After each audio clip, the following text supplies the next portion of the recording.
は海賊王になる男だ。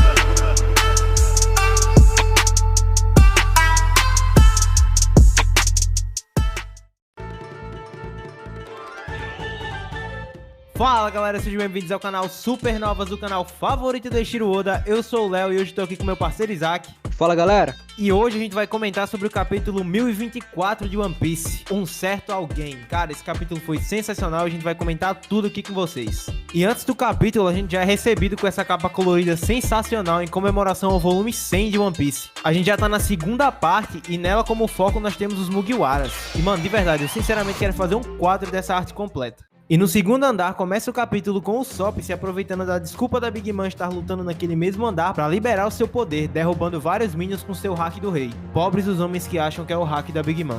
Mas brincadeiras à parte, é muito interessante essa brincadeira do Oda. Sabemos que as mentiras do Usopp são mais profecias do que mentiras em si. Oda gosta demais de brincar com isso e já deixou sua marca nessa capa colorida onde diz: mentiras se tornam verdade. Exatamente, cara. E será que o Usopp vai ter hack do rei realmente, já que mentiras se tornam verdade? Vamos ver, né? E com Nami, Speed e Otama escondidas, começa uma sequência de cenas muito legais entre a comunicação dos Mugiwaras. É sempre muito legal ver a interação entre eles e a confiança que eles têm uns nos outros. Todos veem que grande parte dos subordinados estão correndo pro palco principal. Os Mugiwaras estão tentando impedir esse avanço e se encaminhando até o palco principal. Com certeza isso pode ser uma deixa para o momento em que o Onigashima estiver próximo à capital das flores. Muita gente tá apostando as fichas no combate entre Momo e Kaido para segurar o Onigashima no ar, mas caso o Onigashima caia na capital ou em um ano, será um caos total. Com todos reunidos, a reorganização da aliança vai ser bem mais fácil. A gente sabe que o maior defeito da tripulação e do exército do Kaido é a sua desorganização. Isso com certeza vai dar uma vantagem para a vitória total. E aí a gente volta pro topo do Onigashima e o combate entre Yamato e Kaido segue violento. Yamato com certeza já deve estar nas últimas. E a gente vê isso pelo sangue e pelo seu cansaço. E é bem interessante pensar sobre como Yamato cresceu lutando diversas vezes com Kaido. Digamos que foi o treino de toda a sua vida. Afinal, seus ataques são semelhantes aos de Kaido, mas os de Kaido são muito mais fortes. E o resultado disso é Kaido defendendo o ataque de Yamato e jogando Yamato longe com um ataque muito mais forte do que o seu. E então começamos a ver fragmentos da relação entre os dois. Yamato afirma que Kaido tá lutando pra matar e Kaido afirma que sim. E a gente consegue ver como Kaido desejava que Yamato estivesse do seu lado e que carregar o nome de Oden é um fardo pesado demais. E essa cena é muito interessante, que confirma que o Kaido tá sim lutando com tudo, assim como ele lutou com tudo lá com Supernovas, ele tá lutando aqui com Yamato. Muita gente acabou desmerecendo o Yamato por estar aguentando esse tempo todo com o Kaido, falando que porque ele é o pai dele, mas não, pelo visto aqui, Kaido tá lutando para matar. E eu sinceramente acho essa cena bem triste pela resposta que ele recebe. O que há de errado em admirar alguém? É triste saber como o Yamato está preso a esse destino por ser a criança de Kaido. E então entramos no flashback de sua infância. E nesse momento já descobrimos que Yamato possui haki do rei. Eu pelo menos já acreditava nisso desde aquele capítulo em que termina com o clash entre os dois, onde saem raios de haki. E nesses dias houve muita discussão sobre o Eu Sou Oden, tão dito por esse personagem. Na minha visão, Yamato assumiu esse nome por uma devoção enorme a Oden e seu ato no caldeirão fervente. Penso que existe um grande conflito nessa relação. Yamato não precisa assumir um nome, uma persona ou um alter ego para se considerar Oden, quando ela pode ser ela mesma. Isso deve ter crescido e acompanhado ao longo de sua vida, como um trauma de sua infância e aumentado justamente por seu pai a reprimir e desejar a sua morte. Com certeza ainda vai haver uma grande evolução quando o personagem se assumir como si próprio, e quando entender que para herdar e viver aquilo que Oden viveu, não precisa se tornar o próprio Oden, mas sim seguir os seus passos e viver como ele acreditava. E eu acredito fortemente que Luffy vai ser essa chave que Yamato precisa para tornar-se de uma vez aquilo que ela tanto precisa ser, Yamato. Exatamente, cara, e um detalhe muito interessante sobre isso é o fim dos volumes de Onigashima. O fim do volume 97 é o capítulo Minha Bíblia, que Yamato explica que escolheu ser Oden por Oden ser homem, assim se autoproclamando Kozuki Oden, não por querer ser homem em si. E o próprio capítulo já se encerra no que ouvimos tanto falar, determinação herdada. O fim do volume 98 é o capítulo Meu Outro Nome é Yamato, em que se encerra mais uma vez nessa questão onde Yamato diz ter usado o nome Oden, mas se apresenta como Yamato. Essa é uma cena espetacular e é isso que eu quero ver desse personagem. Acredito que vai haver um desfecho nesse volume, o 101, que terminará no próximo capítulo, que deve continuar na batalha entre Yamato e Kaido e seu flashback. Mas voltando ao flashback, a princesa demônio fica presa junto aos melhores espadachins de Wano em uma caverna chamada Paraíso. É sensacional ver a honra dos samurais e a covardia de Kaido, achando que eles brigariam por uma refeição.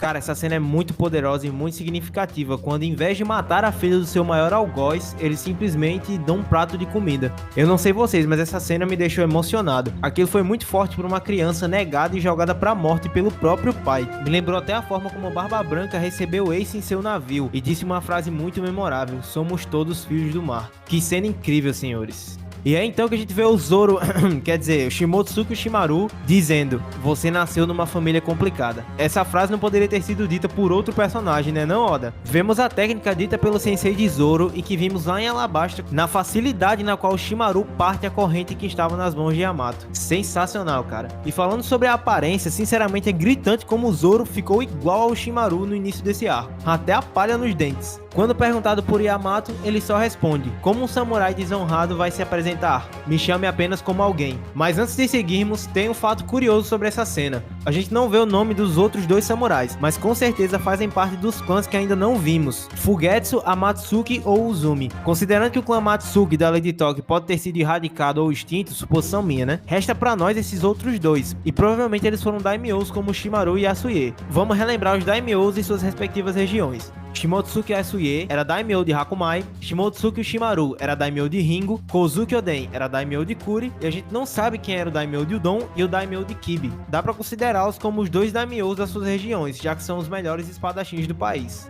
E você acha mesmo que a gente não ia falar sobre o pai do Zoro? Primeiramente, isso já tá mais que claro e todo mundo já tem certeza disso. Pais e filhos em One Piece, em grande parte dos casos, são a cara e focinho um do outro. Exceto pelo Luffy e pelo Dragon, porque, cara, o Dragon é muito feio.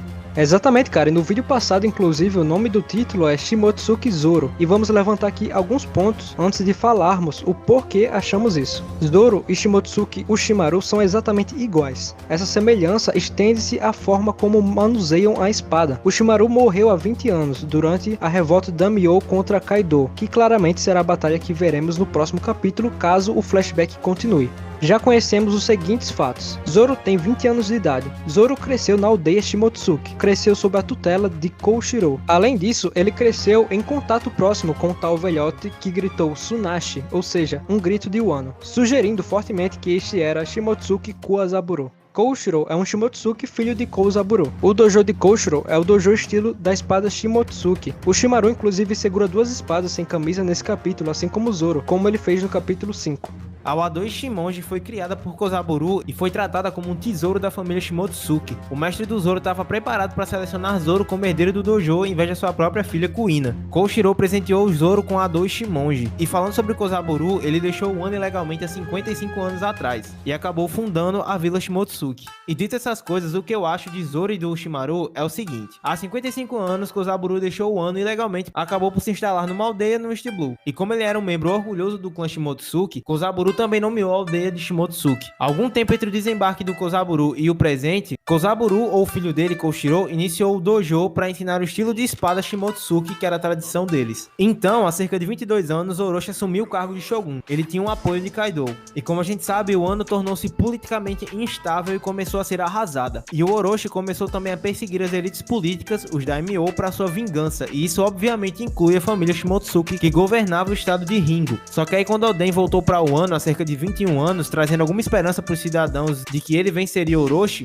ele começou a dançar estranhamente por 5 anos inteiros, que é o que a gente viu no flashback dele. E embora o povo de Wano não soubesse os motivos exatos do Oden, uma coisa era bem clara nesse tempo: a invasão de Orochi e Kaido prosseguia ininterruptamente e Oden não fazia nada para os impedir. E o perigo para os daimyo tornou-se ainda muito mais claro. A esperança que os cidadãos e o próprio Shimaru depositaram no regresso de Oden tornou-se uma desilusão. Nessa altura, o Shimaru tinha uma esposa grávida e um filho recém-nascido. E é daí que eu acho que ele decidiu enviá-los para fora do país para mantê-los fora de perigo, ou seja, assim como Kozaburo fez no passado. E eu acredito que de alguma forma o Shimaru ou o próprio Kozaburo tinha como se comunicar com o Wano. E o Shimaru enviou sua esposa e seu filho para essa aldeia onde Kozaburo estava lá fora do país de Wano, acreditando que lá ele ficaria com sua família, a quem ele confiava, e seria criado à maneira de um Shimotsuki. E eu acredito que isso foi o que ele fez. Essa era a única opção possível para um pai naquela situação manter o filho em segurança. Zoro teve seu nome alterado para disfarçar a herança de Shimotsuki que ele tinha. Isso é muito comum para pessoas que escapam de perseguição política. A gente vê isso ao longo do mundo real, né?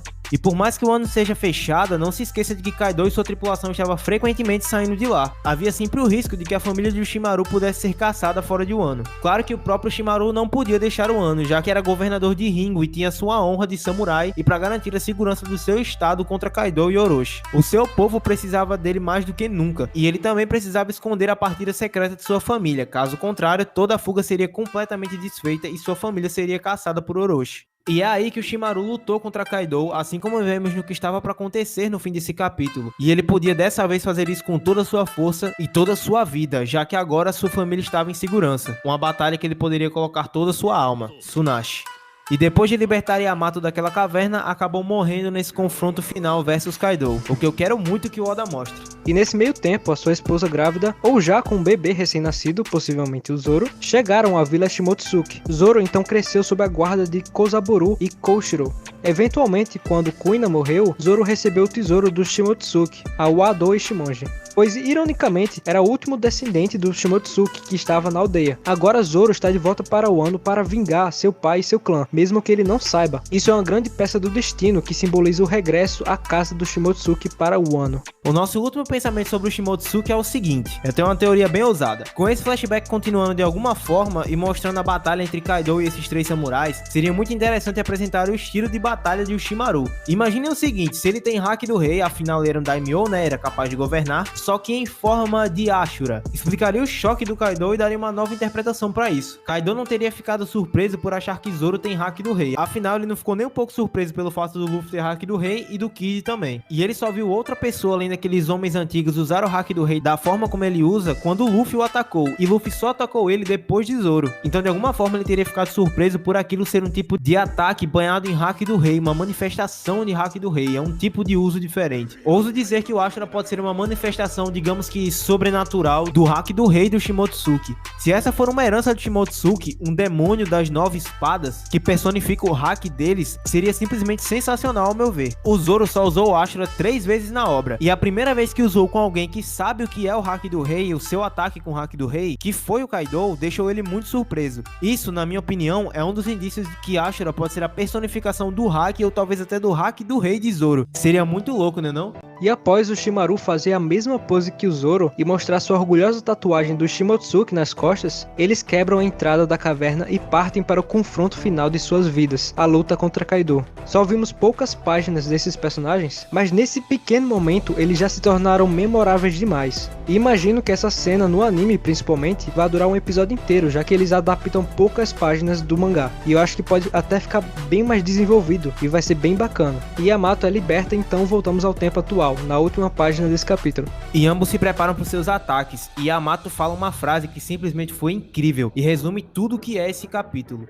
Tive pessoas que acreditaram em mim, pessoas que me aceitaram. Que direito tem você de roubar a minha liberdade? Que direito você tem de roubar a liberdade do país de Wano? E ambos terminam numa página dupla sensacional, emanando o haki do rei no golpe Haimei Hake. Cara, isso foi muito simbólico, e isso sim representa quem Oden era e no que ele acreditava. Dando tudo de si nesse ataque, falando essas palavras, agora sim Yamato se parece com Oden em todo o seu significado e tudo que ele representou em vida. E que fechamento de capítulo fenomenal, senhores. Eu diria até que é o último ataque de Yamato antes da chegada de Luffy. A gente sabe que Luffy tá aí pra chegar em Onigashima e não falta muito pra isso acontecer. Se não tiver um próximo capítulo de flashback, eu acho que vai se focar nas lutas finais dos astros principais antes da chegada do Luffy. E é com isso que a gente finaliza esse vídeo. Espero que vocês tenham gostado. Espero que vocês tenham gostado das nossas teorias, dos nossos pensamentos sobre o Zoro, sobre o Shimotsuki, sobre o Yamato. E espero que vocês tenham curtido essa mini história, essa mini teoria que a gente criou sobre como o Zoro foi parar lá na aldeia no East Blue e como ele é um Shimotsuki. Deixe seu like se você curtiu esse vídeo, se inscreve no canal. A gente tá sempre trazendo muito conteúdo legal de One Piece aqui pra vocês. Não se esquece de seguir a gente no Instagram, pode mandar sua teoria, porque a gente sempre tá dando uma olhada e respondendo em vídeo de perguntas. E é isso, galera. Valeu! Valeu, galera!